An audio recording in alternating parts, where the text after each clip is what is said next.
Hello, hello, hello. Alam niyo po ba guys, ang pag-inom ng barley, ng GC Organic Barley, ay mas nakakatulong ito sa ating kalusugan? Kasi alam niyo, lalong-lalo na po ito sa may mga sugar. Sa mga oldies, kahit sa mga kabataan po na may sugar na. Alam niyo po ba na ang barley ay may halang stevia? Na mula pa sa halaman, na ang content po nito ay, alam nyo, kung anong content ng halaman na to, ng stevia na to, no sugar, no calories, no carbohydrate. Yan na po yan ha. So, ang mga sugar po, wag po kayong mabahala. Kasi ang kaagapan nyo po dapat diyan ay, ito po yan. Pakita ko po. GC Organic Barley. Na po yan.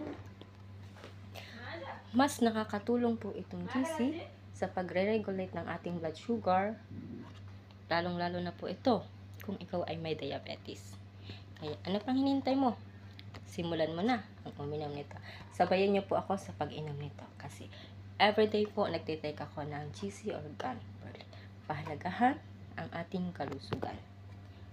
Kung mahal man po ito, depende po yan sa quality ng ating product.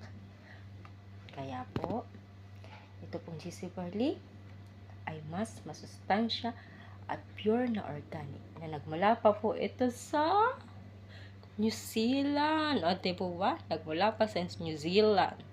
So, ang kailangan po natin, simulan nating pangalagaan ng ating sarili para tayo ay maging healthy, better.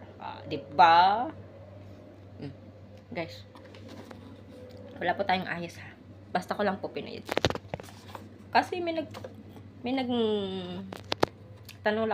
nagtanong po about dito sa GC. So, ito na po ate. Ito na po yan. Na-explain ko na po kung bakit po matamis ang barley.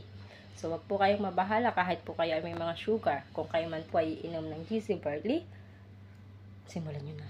Kasi wala pong magiging problema. Lalong-lalo na po ito. Mas mainam na uminom yung may mga diabetes. Kasi mas mabilis po ang pagre-regulate ng blood sugar. Pag ito po ang inyong tinake everyday.